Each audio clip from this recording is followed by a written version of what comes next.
All right, good afternoon. Welcome to Big Facts. I'm your host, Aaron Barrison, along with Justin Everett. Justin, we've had a bunch of heated conversations on the phone about this topic. I want to get right into it. First of all, before we start yelling in each other's faces, I want to make sure you're in the right frame of mind. How are we doing today, bud? I'm fantastic, actually. Warnock and Ossoff won their Senate races. The Democrats have regained control of the Senate, and they still held control of the House. I am excited for 15 days from now when I am done with this shit show of the last 4 years, and nothing can bring me down, even you being wrong about the Eagles. So let's dive right into it. I can't be wrong when the players are right. So let's talk about the fourth quarter, bud. Let's talk about the Eagles game. I'm going to let you start, actually. Yeah, I'm going to stop you from talking and start with a couple of questions. If Doug Peterson started Nate Sudfeld in this game, no problem. From the first snap to the last snap, there's no problem, right? Nope, no problem. Okay. When the players come out and say that we knew that the plan was to give Nate Sudfeld the football in the fourth quarter, why are we surprised that they gave Nate Sudfeld the football in the fourth quarter? We're not surprised. When Nate Sudfeld came in the game, I don't think anybody was necessarily surprised. What I was surprised with, Justin, was that you could immediately tell, first of all, the excuse is we want to evaluate Nate Sudfeld, right? We want to evaluate him. He's our third-string QB. We've had him on our roster for 4 or 5 seasons now. He's 27 years old. There's not much to evaluate. Secondly, you could tell immediately when Sudfeld entered that game after the first 2 series, after the first one, but you got to give him a second one. He's been working his butt off for 17 weeks. I get it. He hasn't gotten any playing time in 3 years. I get it. You want to give the guy a swing. You could tell he should not be on an NFL football field. Who cares? That was the game plan. The plan was to lose the game. The plan was a game plan all week. They had a game plan all week with one goal in mind. That goal was to lose this game as easy as possible without risking injury to any of your key players. That was the goal, and they succeeded. Okay, so let me answer that. If you want to evaluate players, then do it from the start of the game, okay? Most of the starters played through the third quarter, and then when they realized they had a shot to win the game, they pulled the guys, and that's what I have an issue with. Now, wait, let me talk first. We'll take turns this time instead of interrupting each other and going back and forth and screaming in each other's faces like we usually do. What I heard from a lot of people, besides the point that they already know what they have with Sudfeld, they don't have to evaluate him. There's other guys they did have to evaluate, right? If they didn't want Jalen Hurts to get injured or tear an ACL or something along those lines, that's understandable. So why was he playing for 3 quarters? He couldn't have torn his ACL the first 3 quarters? Okay, so that, first of all, is a silly paradigm because, again, Jalen Hurts had 70 yards and a 25 rating as a quarterback in those 3 quarters. They did not put together a game plan to win. Just because they say out loud, because you have to, because of these stupid fucking rules in these sports where if you admit to truth, you get fined. They did not put Nate Sudfeld in to evaluate Nate Sudfeld. Right. They know what the fuck Nate Sudfeld is. They made this game plan all week with one goal in mind. Move from 9 to 6 at the worst case scenario. You could have moved all the way up as high as 3 if the right teams lost, which they didn't, but that's okay. We can lose and move up 3 spots. You're chasing a now Heisman winning wide receiver, the other wide receiver of this class in Jamar Chase. You need the better draft position regardless. Winning that game accomplished 0 for you. I don't give a shit if Jason Kelce retires tomorrow. I don't give a shit if Zach Ertz gets in a fucking plane crash and never plays football again. That doesn't matter because those players on that roster are not this franchise. This franchise's job is to continuously improve and create longevity of success, not a handful of years of relevancy and then 10 years of bullshit. That's not what this is about. So they lose a game on purpose. I don't give a shit if Kavon Wallace thinks that they gave up. I don't care if Brandon Graham thinks that they gave up. You know why? Because if you're an NFL player and for a second you didn't see from last week when that game was over that every single decision made in this football game was going to be to lose this football game. I don't want you on my team. You don't understand the sport. You don't understand the team aspect. You want to be out there to make Pro Bowls and vest contracts. That's cool, bro. Do you? But this team needed to lose that game. And their head coach and GM put together a plan in order to make that happen, which everybody in the world wanted them to do. They did it, and now because of the way it was done, everybody's got a fucking problem with it. Everyone all week wanted them to lose that game. So my question is, if everybody's, you say that everybody knew it was announced in a way of evaluation. We have things to evaluate moving forward. Guys are going to get some playing time, probably going to see Nate Sudfeld at some point, so on and so forth. Where's the disconnect then between those statements going out and then being in the game and basically your whole sideline looking dejected and your younger players coming out and saying, I wanted to win that football game? If they knew, nobody on that roster thought that they would be competing, right? Like we all said this. I thought, honestly, come the third quarter, it'd probably be a 15-point deficit and it wouldn't matter. But Washington's offense is atrocious and the Eagles' defense is good enough to compete. And those guys do go out to win. Again, the player's always going to want to win the game. That's a competitive spirit. But you also have to understand the business that you play for. A competitor wants to win for the city he's drafted in. But if he gets traded away, that's the business. This is the business. You needed to lose this game to get better, to increase your chances of competing for another championship. That's what this was. You don't need to like it, but you have to understand it. Yeah, it's a question of belief in your organization and walking that line with belief in yourself and wanting to just knock off a division rival going into the playoffs. It wasn't important to win the game.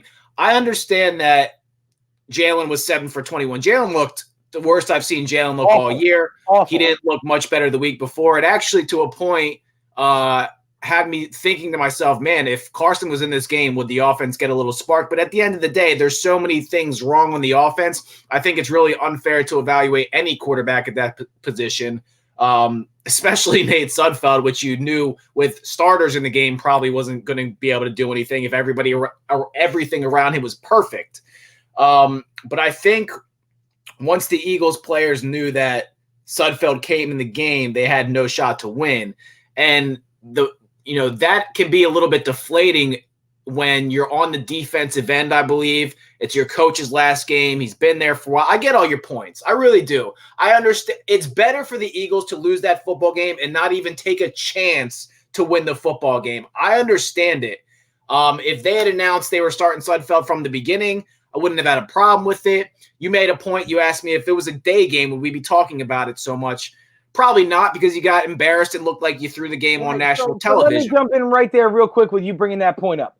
Yeah. The reason why this outrage exists is not because Howie Roseman is a GM that makes up rules for his coach, because that is a problem, but that's not the crux of this issue. The crux of this issue is the National Football League. In what fucking world does it make sense to you to flex a game to primetime that is to decide the winner of a 6-win division? Why would you ever make that decision? It doesn't make a lick of sense at all for anybody. And if this game were kicked off at 1 o'clock and at the 4 o'clock game or the 8 o'clock game was the Giants game to help decide the difference or whatever could have happened, nobody would care about this. Because the National Football League put this on primetime, the Eagles made a decision as an organization that every other team would have made, and some teams did make, but did not have the magnifying glass of national television put on them. This is the National Football League's fault. This is Roger Goodell and nobody else. Yeah, and that's a fair point. We also saw that there's obviously, because Peterson doesn't come off as a guy that would make that decision. He comes off as a guy that wants to win the football game, but I do think it's soft and I think it's weak that if this came down from the top from a guy like Howie, and we discussed this too. I don't know your thoughts on it. I personally would not be able to go lead a group of men that know that I'm not really interested in winning this football game. Bro, stop for a second. We did partially talk about this. If I have a customer sitting in front of me and I know that if I If I beat them over the head and make $6,000, I'm going to get that one deal, but I'm never going to see another person from these people. Or if I take a short deal and make $500 and they send me 10 of their family members, I make a shit ton more. So this was Doug not making a decision based on pride. Pride is the death of profit, bro. Pride is the death of everything. If you decide on your pride, you will forever fail in life, no matter how small or how big what's in front of you. If your decision's based around pride, you're fucking weak. You can't look past yourself. So Doug Peterson is a competitor. Doug didn't want to go lose this fucking game. If Doug was the decision maker, he would have went out there and tried to win that game. And that is the reason why Jeff Lurie does not let Doug Peterson make his own decisions. That is why Howie Roseman is there, because Howie makes the same decision Jeff would make. Not all of them are right. This case is right. The right thing to do was, by any means necessary, lose this football game. You have to lose it. Dude, I'm seeing mock drafts a couple of days after. Justin Fields has fallen to 6.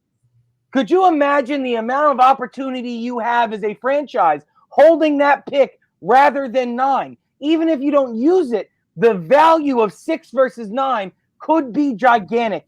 There was one right decision. They made it and they executed it, which is what everybody wanted, and now it's a problem. I saw a mock draft that had us taking Trey Lance. Some of them are fucking ridiculous. If it's not a wide receiver or Surtain, don't believe that mock, because it's never going to happen. I liked watching him a lot, and I like that he's got the pedigree that he's got. We'll get into the draft a little more in some future episodes. Point taken, understood. I think there was, realistically, Justin, you have to understand as a coach and as a GM the personalities on your team. And I think if you're going to make that type of decision, it has to be known going in. And I think the pride point that you made also has to be discussed a little more with the younger guys, because younger guys are still going to be stuck on that pride coming out of college. And the guys a little bit older understand it's a business, right? I don't know if I said this to you the other day or somebody else when we were talking about this. Brandon Graham, Zach Ertz, Jason Kelsey, those guys should have known and been openly communicated with.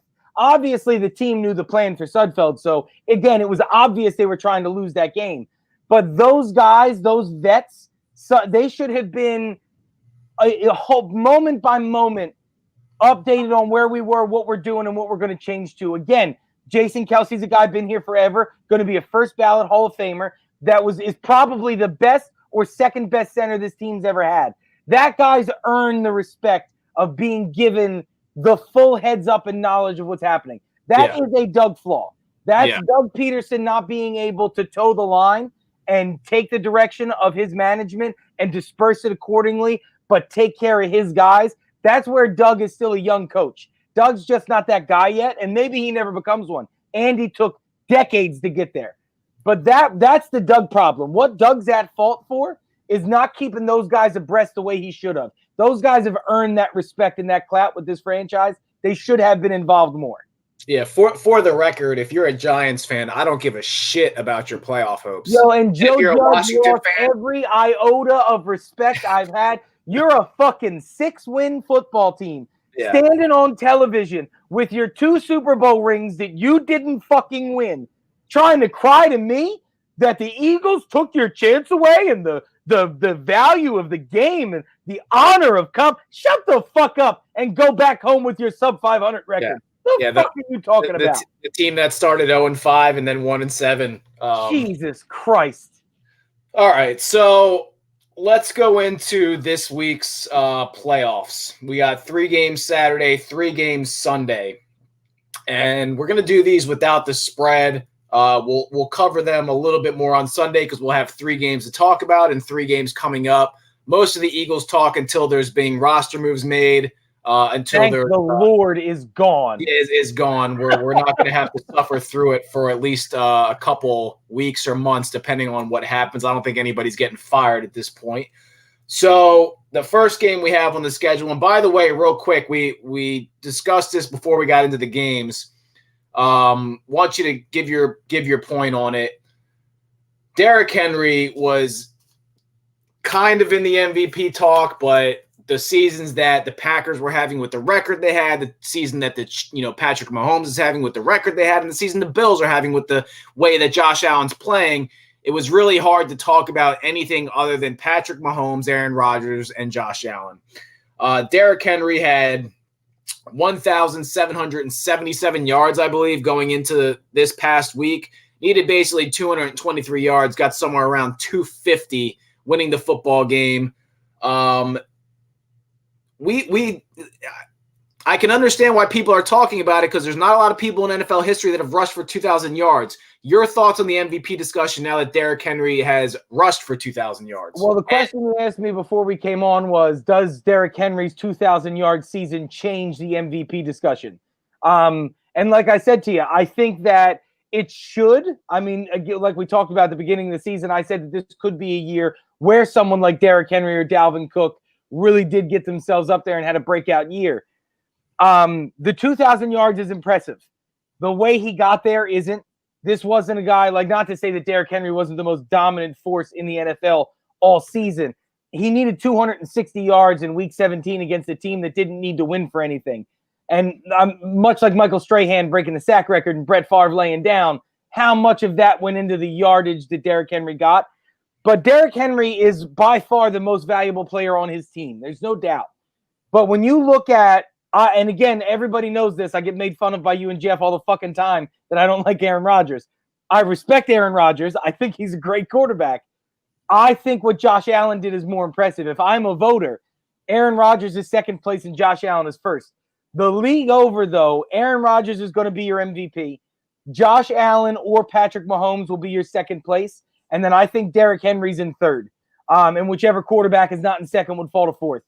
I don't like the fact that it's not enough to get him sprung up into the top two. And maybe it is. You mentioned just for the politics of it. I think he might get two, yeah. Yeah, just for again, it's been a long time since this has been a relevant statistic to look at. That's how, 5 guys in the history of the league is impressive company. I just don't think that it changes the landscape that much. I think Patrick Mahomes has got too much clout with the league. I think Aaron Rodgers has got too much time with the league. I think Josh Allen took a Bills team that people would have been impressed at a 10-6 record to 13-3. That what Russell Wilson was able to pull off alone out there with no O-line. There's a lot of guys that performed, and they're just the quarterback's flashier than the running back. And unfortunately for guys like Derrick Henry, that's the league we play in right now. Yeah, I'm curious to see over the next couple years because a lot of those guys, they hit that 2,000-yard mark one season. They kind of like take a season 2 or 3 to get there. And then after that 2,000-yard season, it starts to slowly go like this. And then at some point, it goes like that. CJ2K, bro, I remember. A lot of hits, but he's a big boy, so we'll see what happens. He somehow is faster than everyone on the field as well. Let's get into these picks real quick. So first game, Titans-Ravens. Who do you got? I hate Baltimore. I hate them. I've hated them since last year when they lost in the playoffs. Lamar Jackson's not the winner that everybody thought he was going to be. Baltimore's defense is legit, but what's the best answer to a strong defense is a great runner. And you've got the best running back in football. I mean, you might have the best running back we've seen since LaDainian Tomlinson in Derrick Henry. We've got to see how he is longevity-wise. But Tennessee's got to win this game, I think. I don't see a world where Baltimore, unless their defense shuts Tennessee down entirely, they get Tannehill to throw a couple of interceptions, they get a couple of early turnovers. I don't think Baltimore has the offense to keep up with Tennessee. And I think that this is probably somewhere around a 28-17 type of game where in the back end, Tennessee's going to put up some trash points because they can run the ball down anyone's throat. This is a Tennessee win for me. Yeah, Tennessee's and we won't do the spreads, but Tennessee's getting points, so technically they are the underdog.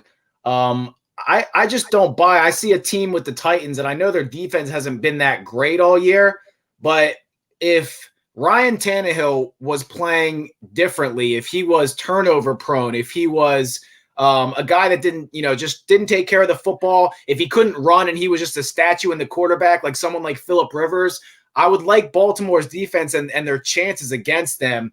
With the way Derrick Henry's been running, the fact that Mike Vrabel's as good of a coach as Mike Vrabel is and kind of does, a very good job of taking away what the other offense does best. He's a defensive-minded coach. I don't see how Lamar Jackson's going to be able to get off. He's going to have an unbelievable game, both passing and running, which I haven't seen much from him this year. It's a lot easier for him to do when the defense is playing as well as they have been the last couple of weeks. But I just think you're running into a team that got farther than they thought they were going to get last year, came into the season with a chip on their shoulder because everybody thought it was a fluke. Tannehill was playing at an MVP level for almost half the season. Derrick Henry just eclipsed 2,000 yards, and Mike Vrabel's a great coach. I don't trust Lamar Jackson until he shows me he can be trusted. I'll take the Titans in that game as well. Rams, Seahawks. First of all, what's going on with the quarterback in LA? Goff. I don't think anything's going on with him. I think he's confused, a little bit out of place.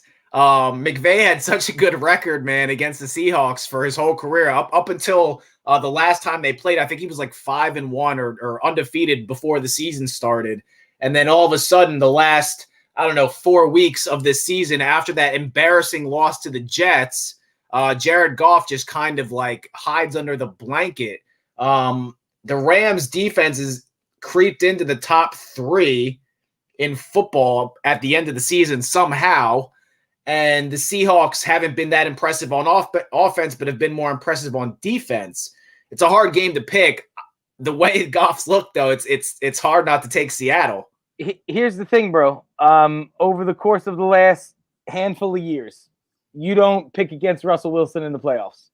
You just don't do it. If it's Russell Wilson versus Aaron Rodgers, there's a coin flip on your hands. But this is not Russell Wilson versus Aaron Rodgers. This is a Rams team with zero identity, a ton of potential, a ton of talent, but no fucking identity. This is a Seattle win, I think, easily for me. I don't think the Rams are ready for what Russell Wilson brings in the playoffs. Washington Bucks. I think we're both going to agree on this game. Oh yeah, the Bucks, right? We don't need to talk about I watched Washington last. I mean, their quarterback's on one leg, so unless the arena football. Listen, I want to say this real fast. I want to say this real fast. The defense in Washington is impeccable. It's unbelievable. The front 4 that they have, they're down 4 that they can run without needing to send a blitz and get pressure is unreal. The problem here is even if you get Tom Brady uncomfortable and he has a bad game, Alex Smith's greatest game is still going to be worse than Tom Brady's bad game. It's hard for me. It's hard for me to imagine Washington being able to put up more than 17 to 20 points on the high end, and I just don't see Brady losing to either one of these guys. And Alex Smith can't even walk on one of his. I'm with you, bro. Let's skip the Steelers and save them for last. Go on to the one after. Bears Saints. I'm not convinced that the Bears can't beat the Saints. Oh shit! I'm not convinced because Bears, are you? So I'm not gonna start patting Mitch Trubisky on the butt here. But hold on while you get your groping gloves on. I'll wait. But if there's gonna be one upset this week, this is gonna be it. I'm going to go against the grain and pick the Bears simply because I think the Saints window, and I know they finished high in the NFC. I think I don't love their team. I saw the Eagles compete with them. I've seen teams that shouldn't be in those games compete in those games. I've seen Drew Brees have a couple bad games where he's thrown interceptions. And then I'm supposed to pick him against the Bears defense that's been really good. And Mitch Trubisky, whose future is pretty much on the line with the Bears this weekend because he's had a good second half of the season. I didn't think Mitch Trubisky was even going to have a chance to be back next year. And all of a sudden, Mitch Trubisky is throwing 3 touchdowns a game and the Bears are running for 200 yards. I think the Bears can beat the Saints. I'm going to pick the Bears. You're out of your fucking mind. The New Orleans Saints are going to win this game. I am out of my mind. The New Orleans Saints are going to win this game. Okay. Bills in Indianapolis. If there's a team that can take out the Bills, it's Indy, but I'm not picking against the Bills. Bills, right? Yeah. I agree. Yeah. Indy can do it, but if you're asking me, I don't trust Phillip Rivers. Yeah, if you're asking me Phillip Rivers or Josh Allen, I'm taking Josh Allen. Here it goes. This is the upset of the week. The Cleveland I Browns. can't. I don't even know which team is the worst team, though. So you're gonna have to tell me who you picked. The Cleveland Browns are going to win their first playoff game in like 112 years this week. Having the play-in game be against the Steelers, I think, is a very, very, very slept-on statistic in this game. I know that the fucking backups played. I get all of it. Like, they weren't competing. I understand. But the level of energy that the Cleveland Browns are going to enter this game with, after playing in by beating the Steelers, to now have to beat the Steelers in the playoffs to win a playoff game, this is prime to be Baker Mayfield's coming out party, bro. I don't know why. I saw these games. I was talking at work yesterday. I saw the schedule of games, and I went through the same thing you did. Indy could beat Buffalo, but they're not going to. Buffalo win that game. The Bucks are obviously going to walk all over Washington. And I got to this game, and my first gut instinct was, holy shit, the Cleveland Browns are going to win a playoff game this year. And I'm rolling with it. I'm riding with it. Would it be unfair to say that Mason Rudolph might be better for the Steelers right now than Ben Roethlisberger? Not even a little He's bit. not good. No, but neither is Ben. But he can throw a deep ball. Yeah. Right? And Ben, for the first time the week before, threw a couple when he had to make a serious comeback against the Colts, which I don't know how the Colts let that happen with the defense that they have. Yeah. But with the Browns' ability to run the football and it being January, bud, the thing that worries me the most is not the talent on the team, it's the coaching. And the issue is that the Browns have a great coach this year. Stefanski's done a great job. He's not going to be there. He has COVID. One of his coordinators is not going to be there. They're going to put together a game plan, but those in-game decisions that you have to make several times a game where something goes against the game plan you drew up, are his assistants going to be able to do enough to coach this team up enough to call the right plays to win this football game? Because Mike Tomlin's been doing this for 20 years almost. So look, if you were to ask me to rank these teams from, what do we have? We have 6 games from 1 to 12 in ability or the level of their team, right? Yeah. The Washington football team would be 12th place. They'd be the worst team in the playoffs. Uh-huh. It would take me a long time to talk myself out of making the 11th spot team the Pittsburgh Steelers. They're the most overrated, overappreciated, overvalued commodity in the National Football League right now. They were 11-0, and now they're 12-4. That's a fucking problem. There is an identity crisis in this team. Mike Tomlin is not the guy that rallies Big Ben at 38 years old to have a fucking Brett Favre game. That's just not who he is.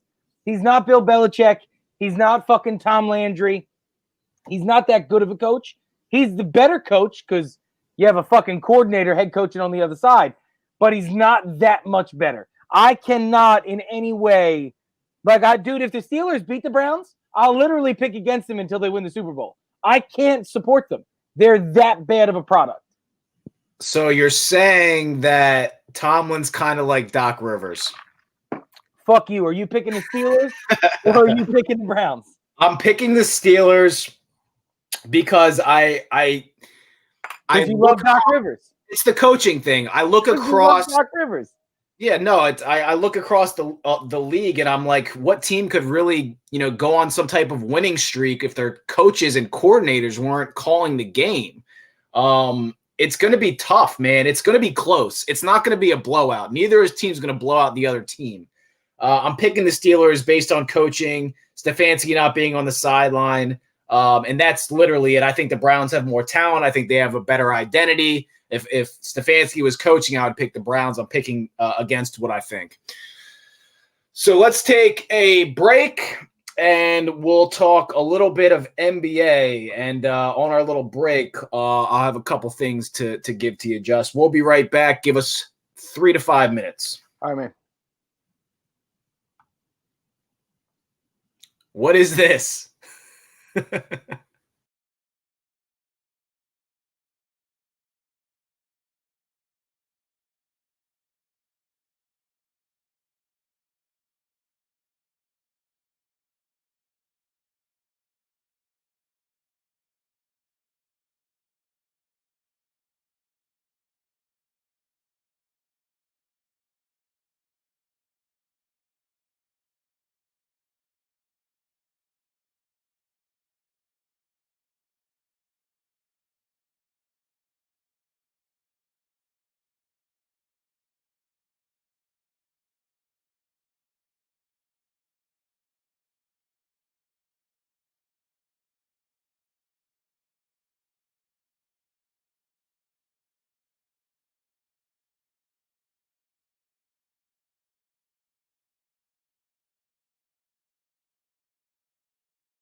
What is that picture, dude? Bro, I don't know. I don't What know. kind of creepy shit do you do in your spare time? This is not my channel, but I don't know what the hell is going on. Good question. How about the National Basketball League's best team, Philadelphia 76ers, though? But go ahead, ask your question. We'll talk about that later. How about it? We'll talk about that in a second. So, want to point something out because I think it's going to happen several more times throughout the season.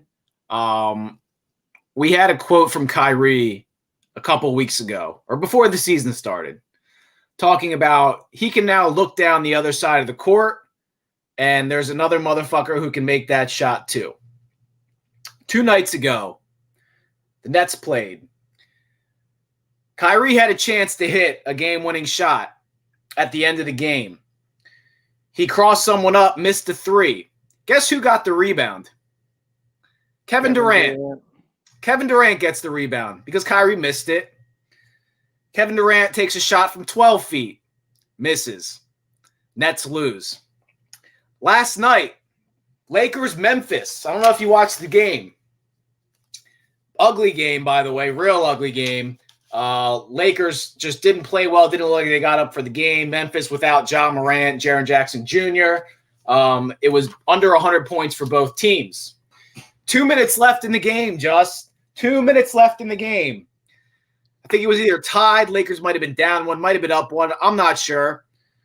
LeBron goes down, hits a real tough fadeaway shot. Comes down again. Pick and roll with Anthony Davis. Perfect assist between 2 guys. Comes down again. Hits another fadeaway shot to basically put them up 5 or 6 points. Lakers end up winning the game. He also hits 2 free throws at the end.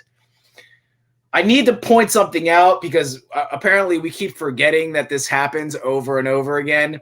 There is no better closer in the history of basketball because we want to continue to push the LeBron's not clutch narrative for some reason. Not us, but most of the media wants to push the LeBron's not clutch narrative. I was watching this game and I'm like, I know what's going to happen. It's the Memphis Grizzlies. It's not the war. This is a cakewalk for LeBron. He practices the shot every day. He practices these situations every day. He's been doing it for the better part of 18 years. The Nets can be very dominant offensively, but I don't want to hear any more talking from these guys, from anyone other than the guy that's in the finals every single year. I'm going to cut that point off. Steph Curry, we were talking shit on, drop 62 the other night, right after. Steph Curry. Still not going to make the playoffs, but touche. No, for real quick, I gotta hit those 2 real fast. First of all, LeBron James, I won't call him the most clutch player in the history of basketball because Larry Bird was fucking good. Yeah. But he is definitely one of. He's not second place. There's a tie for first, and it's a handful of guys. Fuck Steph Curry. I'm so tired of seeing these fucking memes about how much better Steph Curry is than Damian Lillard. Give Damian Lillard, Kevin Durant, and Draymond Green and Klay Thompson. Guess how many titles he wins? The same or more. Steph Curry is a one-dimensional player. He's not a good passer. He's not a great point guard. He is a shoot first, score second, lay up third, pass if I absolutely fucking have to point guard. He's not what everybody builds him up to be. He scored 62 points for a team that's not going to win anything because their second star's down. Dame has had the Blazers compete without another superstar. I don't give a fuck what you want to tell me about CJ McCollum. CJ McCollum is a good 2 guard. He's not great. He's not top 5 at his position. He's probably not top 8 at his position. He's good. He's not great. Nobody's knocking down the door fucking Portland for CJ McCollum like they are Klay Thompson. Right. You give Damian Lillard Klay Thompson and give Steph Curry CJ McCollum and tell me that the same results don't happen in reverse. Damian Lillard is a better fucking player than Steph Curry is. He's not a better shooter. He's a better player. Steph Curry is the greatest shooter that we will ever, ever, ever lay our eyes on. I'll give it to you. But he is a one-dimensional player. Yeah, it's become obvious because we've had discussions throughout the years about the Warriors and the value of Klay Thompson and how he would be as the main guy on the other team. I don't necessarily still buy him as the main guy, but I think he's probably one of the best complementary pieces in NBA history as far as being the second option. So I'll leave it at that. I'd love to see it. What happens if he completely leaves? Who's going to be the number 2 in Golden State? I'm not real excited about them this year. They can't shoot the basketball. Steph's going to score his points. We'll move on. Let's talk about the Sixers, bud, because they still haven't played a stretch of games that I'm interested in, but they are first place in the East. Last game the Sixers played, I missed because I'm in North Carolina and I don't get local channels. But it looks like the Hornets were still the last 2 games, beat the Hornets handily both times. Are you yet impressed, Justin, or what? Oh, yeah. I mean, listen, they haven't played great teams yet. I'm excited to see them against Miami Heat. I'm excited to see them against the Brooklyn Nets, regardless of Kevin Durant being out. I need to see them play better competition for certain. But it looks good. They're not playing down to the competition, which is gigantic. Joel Embiid is fucking fiery, whether it's the first 4 minutes or the last 4 minutes. Everything we wanted out of Doc Rivers, Sam Cassell, Daryl Morey, Dwight Howard, Danny Green, that veteran edge is there for everyone. And let me tell you something. When it's all said and done, when it's over, when Anthony Edwards hangs up his sneakers, when LaMelo Ball burns out of the league, when James Wiseman gets done what'll probably be a Hall of Fame career, when Obi Toppin has shown his real ability, when it's all said and done, Tyrese Maxey is the steal of this fucking draft. I'm sorry. I've watched it happen too many games. This motherfucker looks like De'Aaron Fox met Dwayne Wade. And it's, now again, not as good as those guys are right now today. He's young, he's raw, but he's got the energy, he's got the ability, he's got the shot, he's got the body control. And imagine what he looks like when he grows into his body.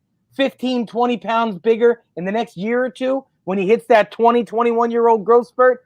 Holy fuck, man. That kid is going to be so good, dude. They have a real roster with real talent, with real shooters, with real coaches. And it's just so fucking refreshing, dude. I'm absolutely impressed. From what I have watched, it is refreshing. I told you by the 23rd of this month, we're going to have a really good idea of what this Sixers team is, because coming up after today's game against the Wizards, tomorrow starts a stretch of game where it's going to be playoff team after playoff team. They're going to be playing the Nets tomorrow, followed by the Nuggets, the Hawks, who look really good, the Heat twice, the Grizzlies, the Celtics twice, and then the Pistons twice and the Lakers. So by the end of this month, Justin, we're going to have a real good idea of what improvements this team's made, how much coaching goes into it, and what it's going to look like for the rest of the year.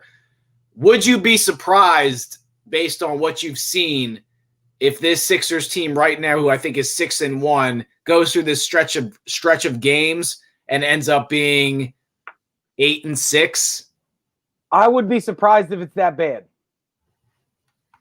It's a tough stretch. I don't disagree with you, but I'm looking at these teams and I'm seeing Boston, to me, is the least scary monster left in the closet. Boston looks like you can figure them out easily. And Doc Rivers is the coach that won't be out-coached by Brad Stevens. So when you have, he said it about the Charlotte couple of games, they went small, and instead of answering small, he stayed big.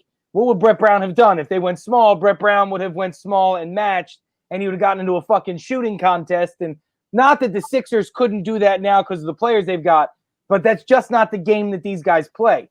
So instead, what does Doc Rivers do? He does what a good coach does, and he plays to the strength of the team. I would be surprised anything worse than 10-4. I would be surprised if they don't handle business that easy. Bam does not give me any concern at all having Dwight and Joe down there. I don't think he's going to be a factor. Again, I've said it before. I'll say it again. I think Ben Simmons is Defensive Player of the Year this year. Ben Simmons is going to lock down Jimmy Butler.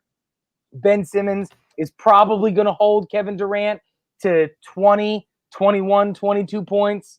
Kevin Durant's always going to get his. Huh? Guy's averaging 28. I know he is, but he hasn't played Ben Simmons as a defender on the wing. I think that this team is built to be a powerhouse. And as long as Doc Rivers maintains control of the locker room, as long as Joel Embiid continues to be the driving force he is and shows up and works hard and stays in shape, as long as the injuries stay away, as long as they stay mostly whole, this team's going to be a hard team to beat.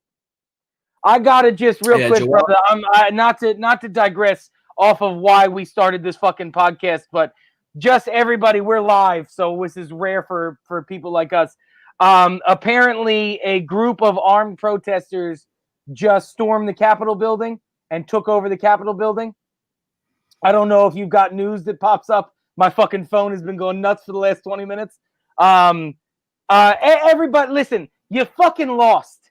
Go home, put your guns away. You're going to fucking lose. All of those National Guard people that you wanted to shoot the protesters, they're going to fucking shoot you now. Go home. Stop. This is nuts. Fucking unbelievable, the fucking world that we exist in. Oh, fuck. What the fuck were we just talking about that was relevant to us? The goddamn 76ers. I really believe, man, if you can... This is the question, right? So when we draw, I don't say we because I agree with you, but I don't want to say it out loud. When you draw the Mike Tomlin comparison to Doc Rivers, that gives me pause because my concern is that Doc Rivers is only as good as Mike Tomlinson. And if that's the case, Doc's not going to get me there. I need Joel Embiid to be in his prime while Ben Simmons is actively in his prime and Tobias Harris knows how to put in an efficient 20 a game. I need all that shit to happen at the same time to overcome Mike Tomlin. If Ben Simmons is 90% of his prime and Toby's giving me 17 and Embiid is mostly healthy and Doc unlocks that next part of himself as a coach, he'll be able to overcome the player shit. So there's a lot of factors, bro. This is an NBA season. But if it goes right, this could be a good year. So the thing with the Rivers and the Tomlin comparison is also that when Tomlin did take over for Bill Cowher, he was given a great roster. Correct. And just got that roster over the hump. And Doc kind of built this one with Daryl Morey. So we've seen Doc do that, taking over a good team that already had, he got some guys in Boston. And once he got the guys, they went on to win a championship. The Clippers thing to me is an outlier last season. I'm not going to hold last season against Doc, but I do hold when you have Chris Paul, Blake Griffin, DeAndre Jordan, and a bunch of pretty good three-point shooters and role players all over the place, not getting even to the I think Beverly. They never even got to the finals. No, I mean, they had a fucking stout. They had a great team every year. So you kind of have to hold that. And I do believe that Tomlin did kind of the same thing years ago when he had Le'Veon Bell, Antonio Brown, Martavis Bryant, and Ben Roethlisberger in his prime. So does the change of scenery, give it, does he elevate these guys given the change of scenery and given that he has two, superstars in their prime?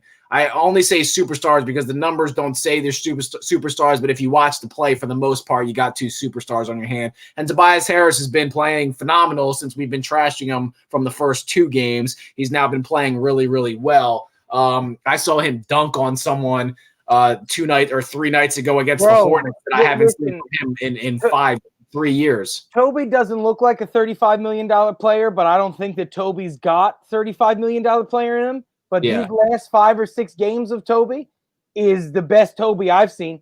You're not losing $20 million from that. You might be losing 5 to 10, and that's a lot better. Like your Toby realistically is a $20 to $25 million player. Yeah, so we'll see what happens with the Sixers. The stretch is coming up. We have one more I'll call it a throwaway game against the Wizards because regardless of whether we win, against the Wizards or lose against the Wizards, I'm not going to be convinced either way. Sometimes there's letdowns against bad teams. We should beat them handedly. They're not very good. Can I say something on that real quick, bro, before you continue off on that point? This is something I've recognized that I really want to point out that is different with Doc Rivers. it does matter, and it's not a throwaway game. You need to beat the bad teams because there are going to be good teams that get the better of you sometimes. That mentality has been evident, I think.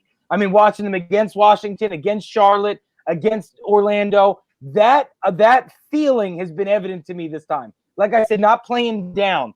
They're there to win. If they can win, they're winning that game. That's just how they go in. Yeah, I don't disagree. One loss was against the Cavs, but I'm not sure that the Cavs are as bad as everyone. Yeah, I know, but I'm also not sure that the Cavs are as bad as everyone thinks they are. Because we saw last year when Joel went out during the regular season, Ben Simmons was really able to carry them and distribute the ball, and they were winning more basketball games with Ben on the floor than they were with Ben off the floor and Joel on the floor. That happened a couple times last season. So speaking of Ben, bro, you know, that couple games watching him drive the hole, dude. He's not going soft. He's still going strong. He's making sure he puts up his shots. He seems engaged in the offense for the first time in a long time. Yeah, I mean, I've never thought that a soft player didn't go to the rim hard enough. There's a lot of people for whatever reason that call Ben soft because he won't shoot. Ben Simmons is not a soft player. Ben Simmons is a very strong defender, and Ben Simmons tries to make the right decisions on offense. My problem with Ben is and always will be until he does it that he doesn't shoot consistently. But if you're gonna put the soft label on someone, it's not Ben Simmons. He needs the bunnies. Yeah, so that opened up the floor the other night. Any thoughts on a wide receiver finally winning the Heisman, Devontae Smith from Alabama, who a lot of Eagles fans want? I'm sad that it's that. And listen, real quick before I go on to congratulate Devonta Smith, the problem, Eagle fans, if you draft Devonta Smith, you are duplicating what you drafted last season. And let me explain what I mean by that. I know that you're not looking at a size differential like you were in Jalen Reagor and Justin Jefferson, but you are looking at a skill set differential incredibly between Devonta Smith and Jamar Chase. The reason why Jalen Reagor was ineffective as a rookie is because he is a Tyreek Hill-like wide receiver. Without somebody across from him, whether it be a tight end like Travis Kelce is in Kansas City or Alshon Jeffrey was in 2017 for Torrey Smith, you need a sure-handed target on the other side of Jalen Reagor, because what that does is when you don't have the guy that gets the separation, they cheat off onto Reagor's side. And one of two things is going to happen. Reagor's going to run a perfect route and be open deep, or he's going to outrun somebody, or Reagor's covered and Jamar Chase is across the field, who is a go-up-and-get-it receiver. Devonta Smith is not a go-up-and-get-it receiver. He's an incredible receiver. He won the Heisman. Kudos. I think it's long been overdue for a receiver to win this award in college. He is a great wide receiver. He's going to be very good at the next level. But just like Justin Jefferson was picked for scheme last year, because you have Jalen Reagor, you cannot duplicate him on the other side of the field. You need to draft Jamar Chase. You need that type of player. Yeah. It's gonna scare some teams too, Justin, because he opted out, of this season. And you like to see, you obviously see what someone did in one season, and then you get excited to see them the next season when you know they're going to be entering the draft the following year. And so Devontae Smith, I'm going to assume because of the season that Devontae Smith had, that Jamar Chase wasn't going to have the same numbers. Devontae Smith just looks faster and quicker and makes it look easy against everybody on the field. But I will say the overall skill set, the press breaking, the route running, the ability to get open, the size difference as far as weight goes, not as far as height because they're about the same height, but Jamar Chase is like 206 and Devontae is 175 pounds. So what do I get from 175 pounds in the NFL? Radius, the arm span. Yeah, Jamar Chase is a physical specimen. Yeah. So it's disappointing not to have seen this year. And we did a pretty good job on wide receivers. Obviously missed on Justin Jefferson, but so did 4 other teams in the first round that decided to pass on him and let him fall to the Vikings. So, we'll see. But these guys keep coming out of LSU. There's some guys that come out of Alabama too. I'm not sure you can go wrong, but there's a guy that fits specifically the scheme that you want to run in Philadelphia and fits better opposite Rager if you want him to be the 2 guy, and that obviously is Jamar Chase. So yeah, there's 3 options. There's 3 options if you keep the number 6 overall pick and you actually use the pick. There's 3 ways that it's successful. It is Jamar Chase and you draft a wide receiver. It's Micah Parsons and you draft a linebacker because you need one. Or it's Patrick Surtain II because you need a real lockdown number 1 corner to take some of the pressure off Slay. If you keep that pick and Justin Fields is not on the board, they're the only 3 ways that you can go. There is no other options. If you draft an edge rusher, you did wrong. If you draft an offensive lineman, you did wrong. If you draft a center, you did wrong. If you draft a guard, you did wrong. There are 2. And the other part to this is your skill position of Miles Sanders. You have shown me for 2 years now you don't put much stock in. So the only justification of not taking a cornerstone defensively or a skill position in a wide receiver is that you now all of a sudden believe Miles Sanders is the center of your offense. That's the only way you draft offensive line. I don't give a fuck about the quarterback. I don't care if it's Hurts or Carson Wentz or fucking Cam Newton. I don't care. You need more help in the skill positions because you refuse to play guys like Travis Fulgham. You refuse to play guys like Greg Ward or Quez Watkins. You get a couple of good plays out of these guys, and then Alshon Jeffrey takes the ball out of their hands. So you have to bring a guy in early that has the clout from Jump Street, whether it's Micah Parsons, who's going to go take over that defense, or Patrick Surtain, or it's a guy like Jamar Chase that is going to be your number 1 go-to every time that ball snapped. It's imperative. I can imagine, Justin, and I think I know everybody wants a wide receiver. I'd like one too. I have a feeling because of the fact that we're going to be changing defensive coordinators, and he's going to need a guy, the main guy that he wants to fill out the scheme that he wants to run. I think our draft pick is going to have almost everything to do with who we end up hiring as a defensive coordinator. And I'm not sure who that's going to be. I don't know what plans they have. I think Schwartz has probably let them know. Quinn is the name to watch. Quinn? I'm sure the Falcons old coach. Yes. Yeah, we'll see. It's not a very I don't know if it's a very attractive job to take, but I will say that with Darius Slay now there, Fletcher Cox in there, a couple, a pretty good line, and the way Alex Singleton kind of emerged this year, it's not the worst spot for guys who are losing their defensive coordinator this year. So we'll see what happens.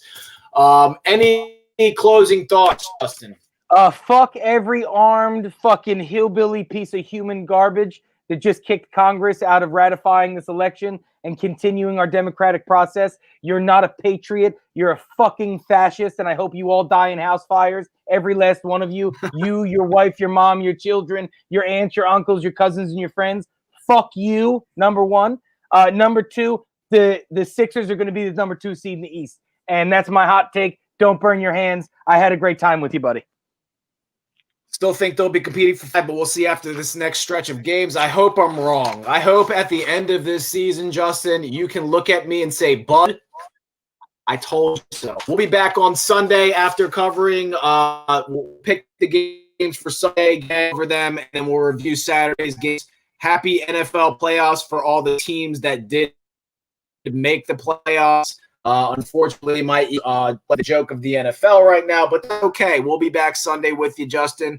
Big Phacts on every streaming platform. You guys have the rest of the day. Peace.